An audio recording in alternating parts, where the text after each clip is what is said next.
What's up, guys? You are watching Fight Feed, and coming out of the UFC Fight Night in Abu Dhabi, I have now done my Matchmaking Tuesdays picks for this week on who I think each key fighter from this last fight card should fight next. Now, what you're going to see in this video is I've picked 12 of the fighters from Saturday's fight card, and what I'm going to do is match them up with who is their best matchup, in my opinion. You will see a few bonuses because on some of these fights, guys, I could not simply just decide on one pick. So several fighters actually have two options to choose from. Make sure you guys comment below who you think the next best matchup is for each fighter. I would love to hear from you guys and your opinion. Also, let me know in any of these ones where I've got two options, which option do you prefer if you had to pick one? I'd love to hear from you guys. Without further ado, let's dive in to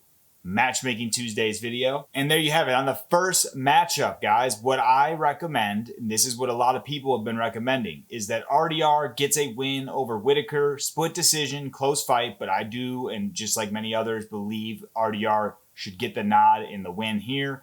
He should now, I think, get another matchup that's in the top 10 ranking of the middleweight division, seeing as he will now be in the top 5, assuming that come tomorrow, which is Tuesday, he will take over Mr. Robert Whittaker's ranking at number 5 in the middleweight rankings. Therefore, the only option for RDR to fight up in the rankings at this point, assuming he takes that number 5 spot, is Israel Adesanya, because you have the number 1 ranked Imavov, who is tied up in a matchup against Kyle Bahalio in September.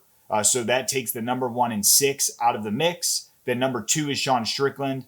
He is currently suspended for throwing his flippy floppies and throwing a tantrum. So he is kind of out of the mix at this point. Then number 3 is Khamzat Chimaev, who's tied up with the champ mid-August, which brings us to number 4, which is Izzy, and number 5, which should be RDR. Therefore, you've got a great setting for both these guys to get a good fight in, especially potential title contention when you think about the fact that Sean Strickland is currently tied up and don't know how long he'll be out due to his actions at that event. This is what a lot of people are recommending, and I think could be fun. Now, the UFC wants to go another route because Paulo Costa threw his name in the mix, because he might bring a little bit of drama. You could also bring in the eraser, Paulo Costa, which was, guys, my other option for RDR. Paulo Costa is still a little bit lower ranked in the middleweight rankings, but a lot of people might feel RDR's kind of gotten fast-tracked getting that matchup to Robert Whittaker. So I think you could also go the route of having RDR maybe retain or defend his spot in the rankings, leaving Israel Adesanya to wait for Sean Strickland, because that is the fight that Israel Adesanya has been vocal about wanting a rematch in against Sean Strickland. So this is another route that I feel could make sense. It could also be a big build because Paulo Costa, given his last performance being very great and also knowing that he has a specific fan base, it's not like the biggest fan base, but he definitely brings eyes to the fight. So having Paulo versus RDR could be a big fight, even if it's a main event of a fight night, or perhaps it is even a co-main of a main card. I think you could put it in a lot of different spaces. And I think it's also a fun test for both men, showing the old school Paulo Costa we just saw. Could he actually pose a lot of issues to that of RDR? RDR's game, as we know, a little bit awkward, but he's got that battering ram of a knee. Maybe he can go in there and just do the same thing to Paulo Costa. I think it could be a fun fight either way. All right, guys, and the next fighter on the card, I'm not going to just reveal it off the bat. We got Robert Whittaker. Although he lost to RDR, I feel he still has a lot of game to put out there in terms of his MMA skill. And there's a couple guys, I think, in the lower parts of the rankings that could not only be a good test for Robert Whittaker, but I think they're also favorable matchups for him and would be a good test for both of these prospects. The first prospect I would recommend they maybe throw in there with Robert Whittaker now that he might be on the back end of the top 10, like 6 or 7, I think. I think this fighter is a great option for Robert Whittaker, and that fighter is Abus Magomedov. I think Abus is right now like number 12 or 13, if I'm not mistaken.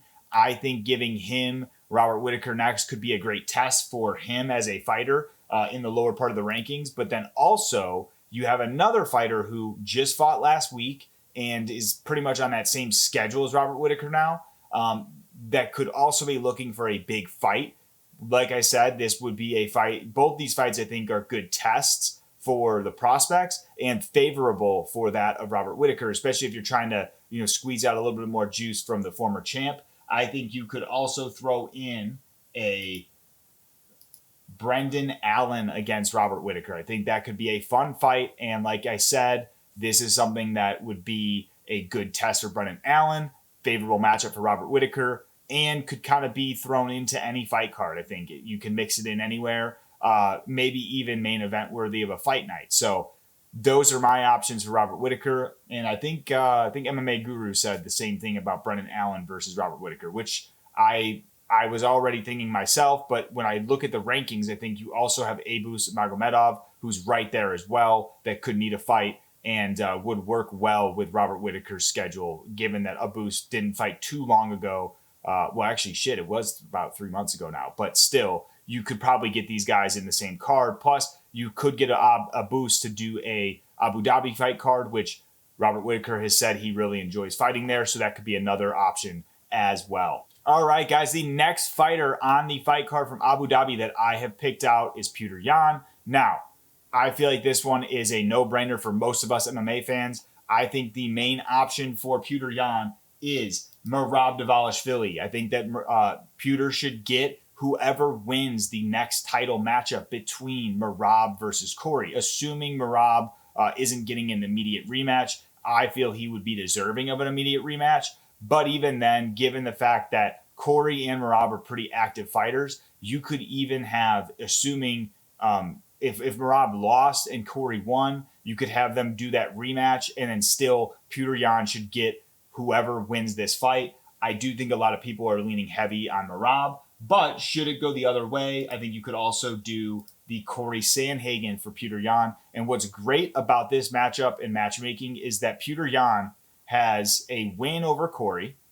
So should Corey win against Merab, there's that enticing defense aspect to Corey taking on Petr, trying to defend the gold against a guy who's already got one up on him. And then on the flip side, if Merab is to win, which is likely, then you have Petr getting a crack at that rematch to not only re-solidify his name in that matchup against Merab, but also to get an opportunity to snag the gold from Merab. So fun matchup either way, and I think no matter what, Petr Yan's in a great position from a storytelling standpoint because he's got history with both these guys. The next fighter from Abu Dhabi that I've picked out is Marcus McGee. Although Marcus lost, he had a great showing, I feel, against Petr Yan. Showed that he's got grit, hung in there for the entire 15 minutes and did his best to deploy that game plan. Obviously, things didn't go his way, but given his age and given his skill set, I mean, going up against Petr Yan and actually having some competitive aspects where he was able to land some big shots, I think you got to give this guy another matchup quickly, especially since he is still in the rankings. And I think from a stock perspective, his name didn't go down by any means. I think a lot of people picked Petr Yan to win this fight, of course, and he had a great showing in there. So let's give Marcus McGee another ranked opponent, and I believe that ranked opponent should be someone that's up in the rankings, not down. That option, I think, is Marlon Vera. You got Chito Vera, who's been out for a while now, since August 2024. Going to be looking for a matchup. If he's not already tied up with a matchup, I think you could get him and Marcus McGee in there. Plus, you have a little bit of that lingering, not drama, but lingering storytelling from Sean O'Malley fighting Chito Vera. Obviously, the MMA Lab coaches have done their game planning several times for Chito Vera, given that Sean fought him twice and once in a title bout. So you have that there. That's a great matchup for both guys. Striker's delight. Now, another option here, if you didn't want to go with Chito Vera as the main option, I have another pick that would be just as good, and a more of an unk type matchup given ages. You've got Marcus McGee versus Henry Cejudo. This could be a very fun fight as well. Henry Cejudo, always a dog on the feet, also from Arizona, so this could be a Arizona fight night sort of thing if they wanted to do that. I think you could easily do Marcus McGee versus Henry Cejudo and not only test Marcus McGee's ground game, because that's likely what Henry would be able to bring to this matchup, but Henry also has some hands, so we'll be able to see how he fares against a wrestler striker in Henry Cejudo. The next fighter on the card that I have picked a new matchup for is Sharabutin Magomedov. Now, with Shara obviously fighting in Abu Dhabi, likely that he needs to stay in like the Abu Dhabi or European countries from a matchmaking standpoint, because I really don't know if he'd be able to get past any of the United States commissions given that he is blind in one eye. So if we're going that route and we're keeping it in that region, you have another fighter who just fought recently and is going to be, not only is a ranked opponent, but is going to be wanting to get back in there to shake off his L. I think you could very easily match up Sharabutin with Roman Kopylov, who just lost to Paulo Costa last weekend. Roman Kopylov is at the very tail end of the rankings, so as of today, obviously these rankings could shift tomorrow where Kopylov's no longer there. Regardless, though, if we're going off of today's ranking, Kopylov's number 15. So Shara could get in there and actually win and get a ranking in the middleweight division, which would only allow him to continue to rise in this division. So I think this would be a fun matchup. Two Russians. You could do this on an Abu Dhabi fight card. You could do this in Dubai if they go back there. You could do this in a lot of different of those fight nights or countries that are outside of the United States. And the next fighter that I have made matchups for is Asu Almabayev. Now, Asu just won a good win over Jose Ochoa. Obviously a competitive fight. I think Ochoa landed more damage. However, Asu does get the win on paper, so we need to get him a new matchup. He was number 9 before this fight, and now I think he's going to be looking to stake his claim at the higher parts of the rankings. So let's give him an opponent who's higher up in the rankings than he is. And what I would recommend on that is Kai Kara France. This is a great matchup for both guys because they haven't fought yet. You have a Asu Almabayev who is going to try to push that grappling. And then you have Kai Kara France, who's a power striker in the flyweight division. This is a great striker versus grappler matchup. It would allow Asu to test himself against a heavy-handed striker in the flyweight division and potentially continue rising those ranks. But it could also give Kai Kara France that great matchup of, dealing with a maybe lower skill level grappler to that of the champion, Alexandria Pantoja, but also allow him to potentially test himself with that striking once again, maybe landing a big shot. This could be a fun fight. Now, if you didn't want to go that route, here's another option. The other option I've got for Asu Almabayev is Brandon Raw Dog Royval. That could be another big fight.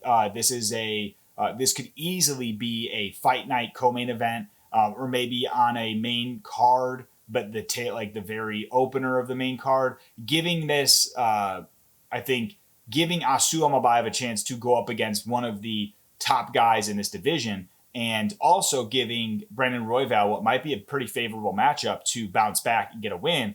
Regardless, I think you have an option of Asu winning in either of these fights, making his way up to the top of the rankings and then getting a shot at the belt, or you give one of these current contenders a chance to bounce back and maybe get another fight and maybe another title shot. We shall see. The next fighter that I want to go through is Jose Ochoa. Although he lost, he had a great showing against Asu Almabayev on short notice, and before that had a great highlight KO over Cody Durden in Georgia. So let's give Jose Ochoa a favorable matchup. And what I mean by favorable is let's give him a ranked opponent. I think the fact that he went all 3 rounds and was very competitive with Asu Almabayev, he is ready for a ranked opponent in flyweight. Obviously, he just fought a higher ranked opponent than this, and I think this would be a favorable matchup for him to continue trying to rise the ranks. And who is a good option, in my opinion? That would be Tagir Ulanbekov. I think this is a great matchup because Ulanbekov is going to bring a similar style to that of Asu Almabayev. However, Jose Ochoa, now having a little bit of experience with that style, could be successful in this matchup. And if the UFC is looking to push him, given that he's an exciting fighter, taking fights on short notice, really just trying to go out there and stake his claim in the UFC, especially in the rankings, I think this is a fun matchup that could be thrown in on any card. And I think it would be fireworks for a lot of folks. Now, Ulanbekov doesn't have the most exciting style, but Jose Ochoa's style, I think, forces fighters to fight regardless of their style. And he's not going to just be able to like lay and pray, because Jose Ochoa is going to make it a competitive fight through and through. And I feel like this is a great test for both guys. The next fighter that I am making a matchup for is Nikita Krylov. Nikita Krylov's coming off 2 pretty vicious, bad KO losses. Obviously, I think him coming back as soon as he did against Bogdan Guskov was a bit of a mismatch, given that he was just knocked unconscious only a few months ago by Dominic Reyes, which says to me he only had like maybe 1 month tops to actually recover from that KO before jumping back into a camp where he's going up against another marauder in the light heavyweight division. Therefore, let's give him some time off and then let's get him back in there, because although Nikita Krylov just lost likely his ranking to Bogdan Guskov, he was ranked number 10, he will likely still be ranked in the light heavyweight division. And there's still some up-and-coming contenders in light heavyweight who need to be tested or given a test like Nikita Krylov, given his wealth of experience in the UFC and his overall professional career. So those two fighters, I believe, that would be good matchups. Now, this is assuming you give Krylov some time off because his brain needs to heal. I think one obvious option in the back end of the rankings is Zhang Mingyang. He is a rising contender, currently like 13 or 14 in the rankings. And I feel like this could be a fun matchup for Nikita Krylov to go out there and potentially, give this young, hungry prospect a test, because Nikita Krylov brings a different style to that fight. And then if not Ming Yang, what you could do is Alonzo Menafield, who's at the very tail end of the rankings as well. Both great tests for Nikita Krylov to show if his veteran status is better, but also great tests for both the prospects. Menafield, not so much a prospect anymore given his age, but we have an option here that is great for testing him against an experienced and well-seasoned veteran in Nikita Krylov. And of course, I couldn't forget Nikita Krylov's marauder, which was Bogdan Guskov, who got the win this past weekend with a great KO. Bogdan Guskov is pretty much on a tear in the UFC at this point. He will be likely number 10 in the light heavyweight division, meaning he's going to be looking for a higher ranked opponent that we can get him paired up with. And what I feel is a great option, and this is something that Guru also shared, I feel like this is a fun fight. You could easily do the Jamal Hill Bogdan Guskov. Jamal Hill is still ranked in the top 10, and I think this is just a great way for not only a firework type matchup that we would all be spoiled to be able to watch. I think it would be a fun fight to see, but also gives each guy a chance to, Jamal Hill to bounce back and hold his ranking, but also give Bogdan Guskov the chance to potentially get the win over Jamal Hill and steal his ranking, moving up a few more spots. Now, if you don't want to do Jamal Hill, although these two are pretty much lined up from a timing perspective, you could actually do one other fighter that is even higher in the rankings and would still be a great test for Bogdan Guskov, which I feel would be the legendary Polish power marauder that is Jan Blachowicz. This could also be a firework type matchup. Get both these guys in there and they're going to fucking swing for the fences. And I think that you would have fireworks from start to finish. So this is a fun matchup as well. I think you could go either way and you're going to have a fun fight. The next fighter that I have made a pick for or a matchup for is no one other than Thug Nasty Bryce Mitchell, and who I think Bryce Mitchell should fight next, given that he has experience at the featherweight division, only a few losses to very high-level talent overall, and I feel he has proven himself going in there against Said Nurmagomedov, dealing with some early adversity, getting out of there unscathed, pretty much unscathed anyways. I feel a good matchup for Bryce Mitchell would be another guy in the bantamweight division who's ranked, but also has a similar style, and that's Amin Zahabi. He has a grappling heavy style. This could be a very fun grappler's delight type matchup, and see if Bryce is ready to make his way to the upper echelon of the bantamweight rankings. Additionally, because Bryce Mitchell has a pretty selective fan base, a group of people that I think definitely ride for him. I definitely fuck with Bryce. I wouldn't say I'm like on the diehard Bryce fan base, but I definitely am always rooting for him. I think this is a fun matchup either way. And then Amin Zahabi brings that Canadian fan base. Given that there's several times a year we have Canadian cards, you could probably pencil this one in and get these guys in there pretty soon. So this would be a fun fight regardless. Now, the next fight that I've made a pick for is the Unk himself, Muslim Salikov. He went out there and just starched out Carlos Leal in a huge underdog finish. What a great win from him. And this matchmaking is so simple. Muslim Salikov did the work for us. I think his next matchup's gotta be Stephen Wonderboy Thompson. Whoever wins gets the gold karate belt for the UFC. You got the King of Kung Fu versus Wonderboy himself. This would be a really fun fight, guys. You'd have a striker's delight matchup. Now, this might be a very technical striking matchup, so we might not see the fireworks like we would expect, but probably more of a technical karate style fight.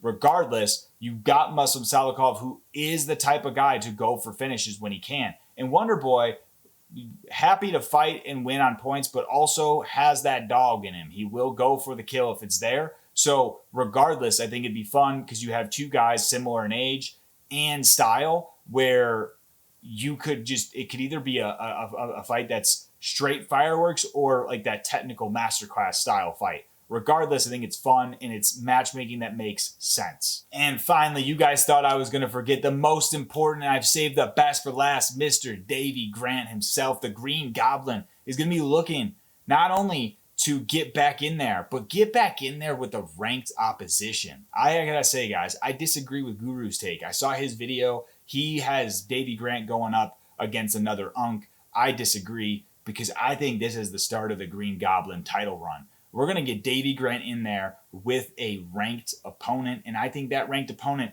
should be no one other than Kyler Phillips. And I think this is a fun matchup because Kyler Phillips had a good showing, at least in the first round against Vinicius Oliveira. He's still ranked, so you'd give Davy Grant a chance to steal that ranking from Kyler Phillips, but also you could give Kyler Phillips that opportunity as a prospect to potentially knock off Davy Grant. At this point, a win over Davy Grant, I think, is a big deal, especially if you win in a convincing fashion, given the fact he's dispatched a lot of prospects who are very skilled. So give Davy Grant that opportunity to get in the rankings and make his way towards that title run, and give Kyler Phillips a chance to bounce back and see if he's ready as a striker to deal with the weird and awkward style that Davy Grant brings that is very, very successful for him.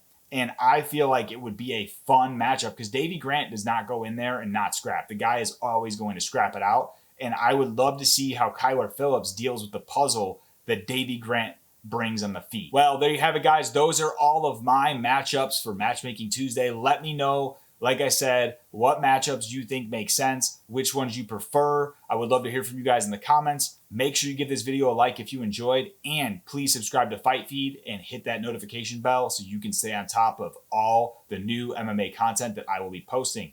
Thank you all again, and I will see you in the next video.